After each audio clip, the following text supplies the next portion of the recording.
नमस्कार, आप देख रहे हैं आज तक डिजिटल और मैं हूं आपके साथ अनूप आकाश वर्मा और मेरे साथ हैं क्राइम तक के डिप्टी एडिटर चिराग गोठी। चिराग, बहुत बहुत स्वागत है आपका। एक खबर अभी थोड़ी देर पहले आई है और खबर वो दिल्ली के मुख्यमंत्री अरविंद केजरीवाल से जुड़ी हुई है और सुप्रीम कोर्ट ने कहा है कि चुनावों की वजह से अरविंद केजरीवाल की अंतरिम जमानत पर विचार कर सकते हैं। तो सवाल ये है कि क्या अरविंद केजरीवाल बाहर आ रहे हैं, क्या उन्हें जमानत मिल सकती है, चूंकि एक बड़ी बात कही गई है। और इससे पहले 30 अप्रैल को जस्टिस संजीव खन्ना और जस्टिस दीपांकर दत्ता की पीठ ने केजरीवाल की गिरफ्तारी को चुनौती देने वाली याचिका पर सुनवाई जारी रखते हुए ईडी की ओर से पेश अतिरिक्त सॉलिसिटर जनरल एसवी राजू से कई सवाल पूछे और शुक्रवार को इनका जवाब मांगा था, यानी आज। और पीठ ने राजू से कहा कि जीवन और स्वतंत्रता बेहद अहम है, आप इससे इनकार नहीं कर सकते। और इस मामले से में चूंकि अब ऐसे कयास लगने लगे हैं कि चूंकि अभिषेक मनु सिंघवी ने केजरीवाल का पक्ष रखते हुए आज कहा कि मैं एक समनी हूं, मैं आरोपी या दोषी नहीं हूं और आखिरी समन 16 मार्च 2024 को आया था, इसमें मुझसे 21 मार्च को पेश होने के लिए कहा गया। इससे साफ है कि मैं 16 मार्च तक आरोपी की स्थिति में नहीं हूं, तो फिर अचानक से क्या बदला गया। ये तमाम बातें हुई हैं। इस पर जस्टिस खन्ना ने कहा कि जब तक आप गिरफ्तार नहीं हो जाते आप आरोपी नहीं हैं। वहीं सिंघवी ने कहा कि केजरीवाल ने लिखित में पूछा था कि क्या वो आरोपी हैं, तो ईडी की अपनी समझ के मुताबिक वो 16 मार्च तक आरोपी नहीं थे, तो 21 मार्च को वो अचानक कोर्ट में ये कैसे कह सकते हैं कि केजरीवाल को गिरफ्तार करना ज़रूरी है। ये तमाम जरह आज कोर्ट में हुई है। सवाल अब ये पूछा जा रहा है कि क्या अरविंद केजरीवाल जमानत पर जेल से बाहर आ सकते हैं, क्या सुप्रीम कोर्ट अंतरिम जमानत दे सकती है? देखिए, इस पर 7 मई को सुनवाई होगी, एक अहम सुनवाई होगी सुप्रीम कोर्ट में। और एक बहुत बड़ी टिप्पणी करी है सुप्रीम कोर्ट ने, जो आज कहा है। कोर्ट ने कहा है कि मामला लंबा चलेगा, ये उनको भी पता है। लिहाजा आम चुनाव के मद्देनजर हम केजरीवाल को अंतरिम जमानत पर चुनाव प्रचार के लिए छोड़े जाने पर विचार करेंगे।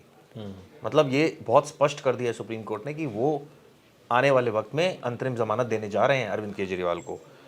अंतरिम जमानत दी जाए या नहीं, इस पर बात करेंगे, ठीक है। लेकिन जब आपने खुद ही मेंशन कर दिया ये वाली बात, तो ये पॉजिटिव एक साइन है। लिहाजा राजू अपने मुवक्किल यानी ईडी से जमानत की शर्तों आदि पर निर्देश लेकर आए। मतलब अब उनको क्या क्या निर्देश देने हैं कि वो बाहर किस तरह से बिहेव करेंगे, क्या क्या कंडीशन अप्लाई करनी है। तो ये बात कही है कि राजू अपने मुवक्किल, जो उनका मुवक्किल है यानी वो ईडी की बात कर रहे हैं। तो ईडी से जमानत की शर्तों आदि पर निर्देश लेकर आए। यानी कि कहीं ना कहीं अब सुप्रीम कोर्ट ने भी ये कहा है कि वो विचार कर रही है इस बात पर कि अंतरिम जमानत दी जाए, क्योंकि अभी इलेक्शन अभी है फेज, अभी तो 2 फेज ही हुए हैं, 3 फेज हुए हैं, तो अभी इलेक्शन और काफी बचा हुआ है। तो इस सेंस में क्या सिर्फ इलेक्शन तक ही छूट मिलेगी या ये एक्सटेंड? लेकिन अगर इलेक्शन के दौरान भी छूट मिलती है तो आम आदमी पार्टी के लिए तो ये एक बहुत बड़ी राहत की खबर होगी। लेकिन सुप्रीम कोर्ट ने आज कहा क्या? उन्होंने कहा कि चुनावों को देखते हुए केजरीवाल की अंतरिम जमानत पर विचार किया जा सकता है और मामले की अगली सुनवाई 7 मई को होगी। और तो वहीं एसजी राजू ने कहा कि आपके इस बयान को बढ़ा चढ़ाकर पेश किया जा सकता है। कोर्ट ने कहा कि ये खुली अदालत की समस्या है। इसका क्या मतलब है, बढ़ा चढ़ाकर पेश किया? यानी कि आम आदमी पार्टी अब इसको उस तरीके से रिप्रेजेंट करेगी कि देखो सुप्रीम कोर्ट से हमें जमानत मिलने वाली है। बिल्कुल, सुप्रीम कोर्ट ने कहा है कि अंतरिम जमानत पर विचार हो सकता है। लेकिन इसमें कोर्ट में भी बहुत क्लियर कट कह दिया, ये ओपन कोर्ट है भाई, हम किसी से बंधे थोड़ी रह सकते हैं। जिसको जैसे उछालना है हमारी बात को, जो भी मतलब निकालना है निकाले। हमें जो मतलब निकालना है, जो हमारा एजेंडा है, वो बहुत क्लियर कट है कि हम अंतरिम जमानत दें या नहीं। इस पर एक तो ये बोला है कि भाई आप ईडी को बोला है कि आप इसके दिशा निर्देश तय करें। दूसरा, ये जो जमानत मिलेगी अनूप, ये अगर मिलेगी तो ये क्या इलेक्शन तक यानी रिजल्ट तक 4 जून तक सीमित रहेगी, या वापस उनको कस्टडी में जाना पड़ेगा जब ये इलेक्शन खत्म हो जाएंगे तब? ये बहुत इंपॉर्टेंट चीज है। लेकिन जैसे आपने कहा, ऑब्वियसली ये तो आम आदमी पार्टी चाह ही रही थी कि इलेक्शन से पहले मिले।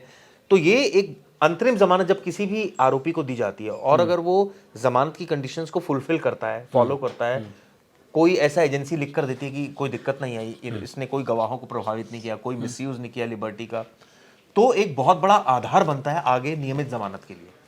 आपको याद होगा संजय सिंह की जमानत और केजरीवाल की जमानत पर जो विचार हो रहा है, दोनों में क्या फर्क है, जनता कैसे समझेगी? नहीं, देखिए मैं आपको बताना चाहूंगा, अंतरिम जमानत मिली थी मेडिकल ग्राउंड पर सत्येंद्र जैन को।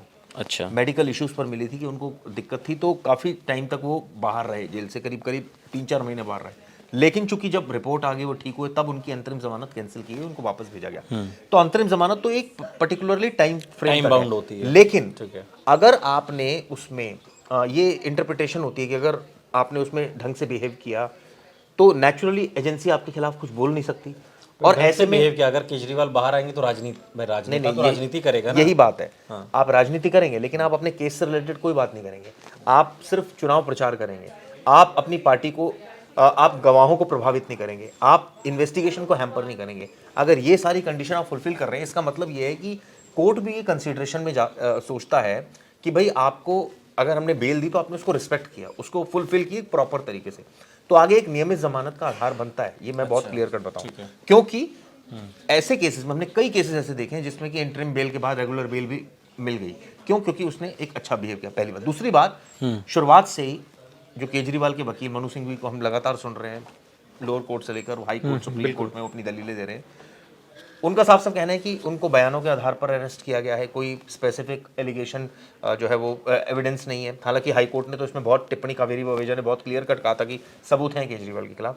तो ऐसे में अभी तो जो एक रिलैक्सेशन मिल सकती है ट्यूसडे को, वो अंतरिम जमानत है। अब देखना होगा कि इसमें क्या रुख होता है। हो सकता है अदालत, लेकिन जिस तरह से अदालत ने ये बोला है कि भाई आप कंडीशन के लिए बताइए क्या क्या कंडीशन इम्पोज की जा सकती है, वो तो हालांकि कोर्ट का ही वो प्रेरोगेटिव है, लेकिन ये उनसे भी पूछा एजेंसी से कि भाई आपको तो कोई आपत्ति नहीं है, आपके हिसाब से क्या कंडीशंस होनी चाहिए, ताकि वो भी अपना पक्ष रख सके वहाँ पर। लेकिन राजनेता तो राजनीति करेगा ना, ये इतनी छूट तो रहेगी, लेकिन उसमें क्या अब होता है क्या नहीं होता है ये आगे देखना दिलचस्प होगा। क्योंकि 7 तारीख एक इम्पॉर्टेंट डेट है जब इस अंतरिम जमानत पर सुप्रीम कोर्ट के अगले कदम का खुलासा होगा। लेकिन आज की सुनवाई में सुप्रीम कोर्ट ने साफ कर दिया है कि हम दिल्ली के मुख्यमंत्री अरविंद केजरीवाल को अंतरिम जमानत देने पर विचार कर सकते हैं। अब इस खबर के आने के बाद आम आदमी पार्टी के खेमे में खुशी है और अब वो इसे देख रहे हैं कि आगे किस तरीके से इसे